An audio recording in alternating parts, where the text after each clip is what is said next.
Salut, bienvenue sur notre nouveau tuto. Aujourd'hui, nous allons voir comment faire un tableau croisé avec notre logiciel Stata.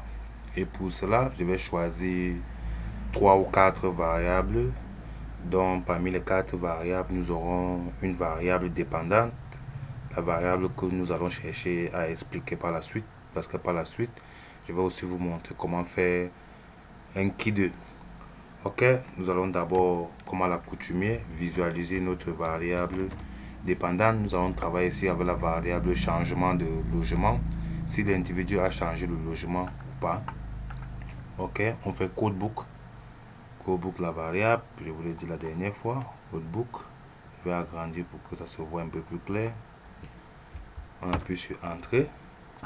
Ok, lorsque nous la visualisons donc, nous remarquons qu'effectivement notre variable changement de logement a deux modalités. N'a pas changé de logement avec pour code 0 et a changé de logement avec pour code 1.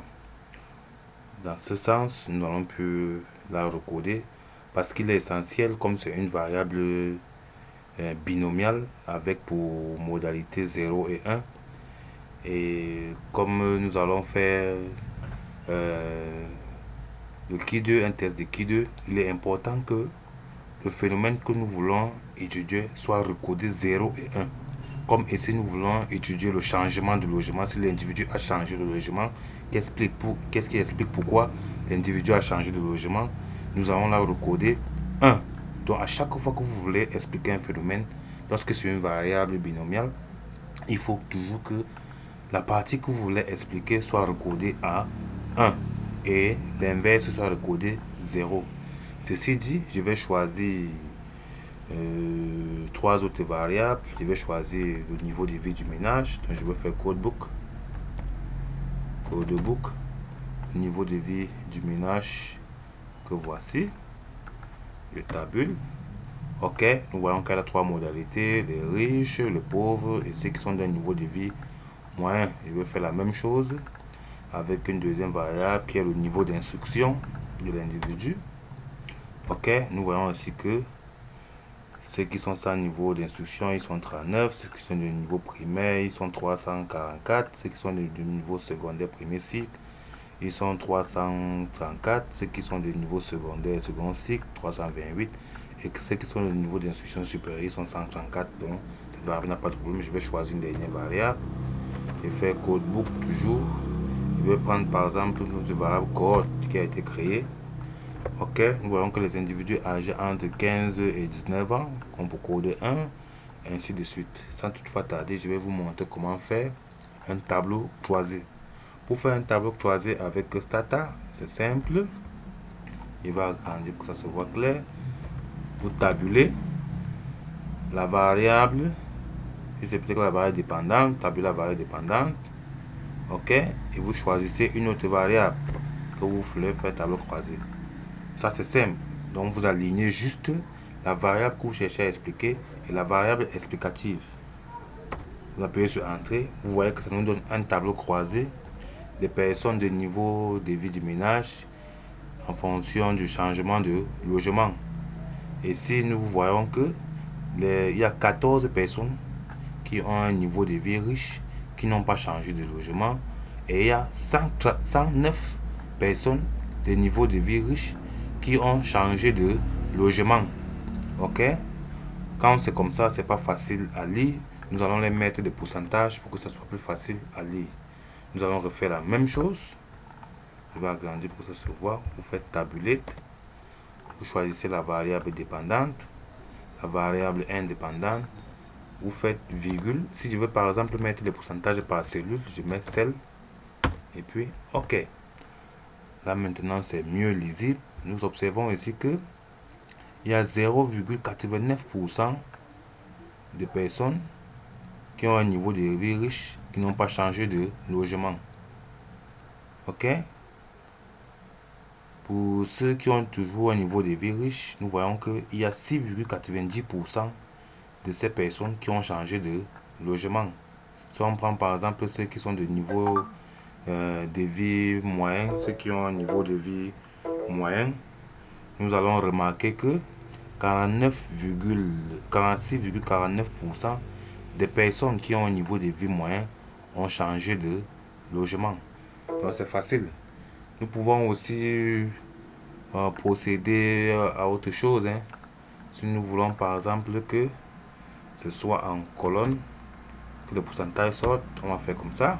Voilà donc ici, les pourcentages ici sur 100 vont donner plutôt en colonne. Là, l'interprétation va changer. On ne va plus interpréter comme tout à l'heure. Cette fois-ci, on va dire parmi les individus qui ont un niveau de vie riche, donc parmi toutes les personnes qui ont un niveau de vie riche, 88,62% ont changé de logement.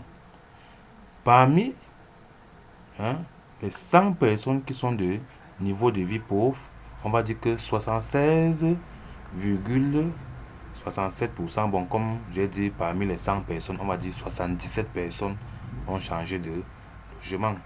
Nous pouvons aussi faire ce pourcentage là en ligne. Ok, en ligne. Vous voyez donc que en ligne, vous voyez donc que ici le pourcentage sort plutôt en ligne comme ça. On va donc dire que parmi toutes les personnes, donc parmi les 1280 personnes qui ont changé de logement, vous voyez, 109 d'entre eux étaient de niveau de vie riche. 437 d'entre eux étaient de niveau de vie pauvre. Et 734 d'entre eux étaient avaient un niveau de vie moyen. Voilà donc de façon simple comment faire des tableaux croisés. Si on a fini avec ça, je vais vous montrer donc comment faire un qui 2. Vous pouvez le faire avec plusieurs autres variables. Procéder juste de la même façon. Ok? Pour donc avoir donc le qui 2, si je tabule ici, si je veux donc voir s'il y a une liaison entre les personnes qui ont changé de logement et le niveau de vie, on va juste mettre cette commande, on va dire virgule, qui 2. C'est aussi simple que bonjour. Je vais essayer d'agrandir pour que nous tous nous voyons ce qui se passe. Donc on met tabulate, on met la variable dépendante, la variable indépendante, virgule, qui 2. Nous appuyons sur entrée. Ok, ça nous donne exactement 0, donc la probabilité de 0,001 avec la valeur de qui 2 de Pearson qui est de 13,5817. Ce qui nous intéresse ici, c'est cette valeur-ci. Comme ici, nous avons 0,001, ça veut dire que on a un seuil de significativité de 1%. On peut donc conclure que le niveau de vie est relatif, le changement de logement est relativement lié à une corrélation forte avec le niveau de vie des ménages. Vous comprenez un peu ce qui se passe? Parce que ici, nous voyons que c'est significatif au seuil de 1%. Je vais prendre une autre variable. Si je prends par exemple le niveau d'instruction, je valide. Ici, nous avons toujours une significativité qui est forte au seuil de 1%. Ça veut donc, on peut donc dire que le changement de logement est lié au niveau d'instruction des individus. Ça veut dire que le niveau d'instruction peut expliquer qu'un individu change du logement d'une maison à une autre. On va prendre une troisième variable pour terminer, pour que ce soit pas long. On va prendre par exemple une variable cohorte. Nous voyons aussi que